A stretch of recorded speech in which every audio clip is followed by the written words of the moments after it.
Basically, the types of failure that you get with laps are pretty much the same as the ones that you would get for anchorage failures. It's just instead of a round failure sort of surface, you'll end up with an oval-shaped one to take into account both bars. But apart from that, the sort of failure surfaces that you tend to get are exactly the same. Generally speaking, some sort of guidance that you should be sort of using is making sure that you sort of make sure that you don't locate laps within areas of high stress if you can avoid it. You should also make sure that you stagger laps. Sometimes it isn't possible to stagger laps very well, particularly if you're sort of coming in from a pile into a sort of footing connection or something like that. In those situations, it is quite difficult to get your laps staggered. But generally speaking, as now, if possible to stagger laps, you should stagger them. So the general practice behind sort of laps is not really that different. And same as before, you're not locating laps in areas where you've got really high stresses. Again, if you've got a pile to sort of abutment connection, that might be difficult because the connection usually is in a very high sort of moment zone, so it's hard to avoid. But if you've got a deck, you probably put the lap somewhere sort of at the point of contraflexion rather than at the biggest bending moment. So it's pretty much just stating good practice on that slide.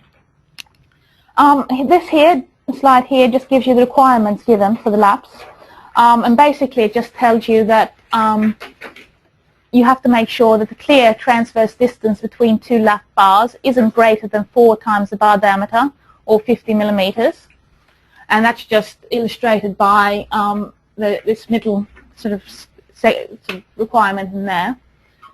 You can exceed that, but if you do exceed that spacing, then you have to make the laps longer, essentially. And that's just to take into account the sort of compression struts transferring the load between one bar and another bar. So if you exceed that distance, you have to sort of increase the lap length by the same sort of amount.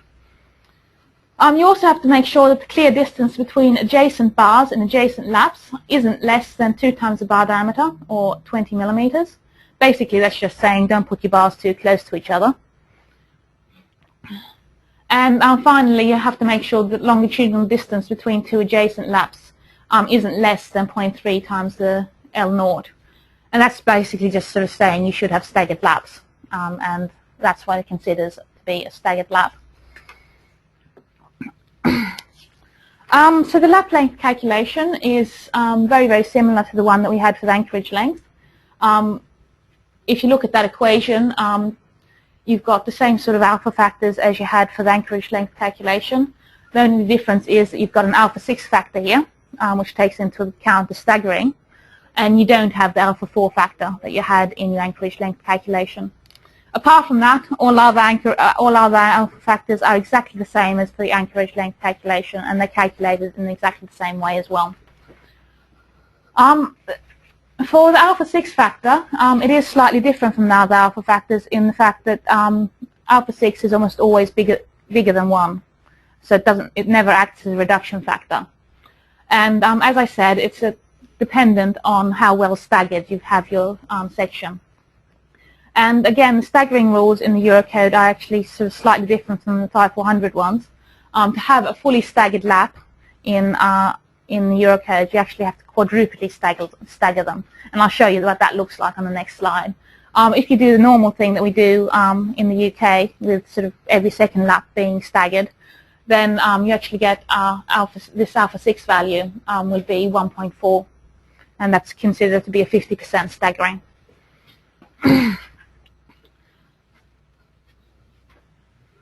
And basically, for this, you just, to consider how well staggered it is, you just so take your sort of top bar here, and then at the center, extend 0.65 times L0 on either side of the center of that lap, and then look at the bars adjacent to it and sort of see if those are staggered.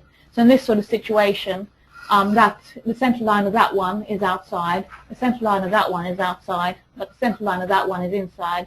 So 2 out of the 4 bars are sort of staggered, and therefore it's 50%. So as I said, now I was going to show you a picture of a fully staggered lap in accordance with the Eurocodes, and that's a 25% staggering in accordance with the Eurocodes, and that's the one that's shown on the bottom right-hand corner here. That's a fully staggered lap in accordance with the Eurocode. Anything less than that, and you'll end up with an alpha 6 value bigger than 1. So it's basically a bit of a change to what we're used to. Other things to consider is additional transverse reinforcement that's required within the lap zone. And that's just shown in that picture on the bottom left-hand side there. And basically, if you've got lap bars that are bigger than 20 millimeters, you do have to provide some additional transverse reinforcement. And this additional transverse reinforcement has to be the sum of the area of one lap bar. How could you say any type of staggering being detailed out in the drawing? What? How could this type of staggering be detailed out in the drawing? I'm not entirely sure how you'd detail it. It's I mean, CAD's not a silly rich. Yeah. I know there's other software as well, advanced concrete as well, that CAD sections use. It does have provision for laps to Eurocode, but I don't know to what extent it kind of does all this, because it's complicated, really. I don't really know how it would do it. Generally speaking, I think you're going to have problems fitting a 25% staggering into most bridges as well. That's quite practical if you've got lots of sort of 40, 50 meter spans, but practically most of the structures that we deal with are quite a lot shorter. You're going to have a 50% stagger, the same as we always have, and it's 1.4 times the average. Yeah, you'll end up with that. Yeah.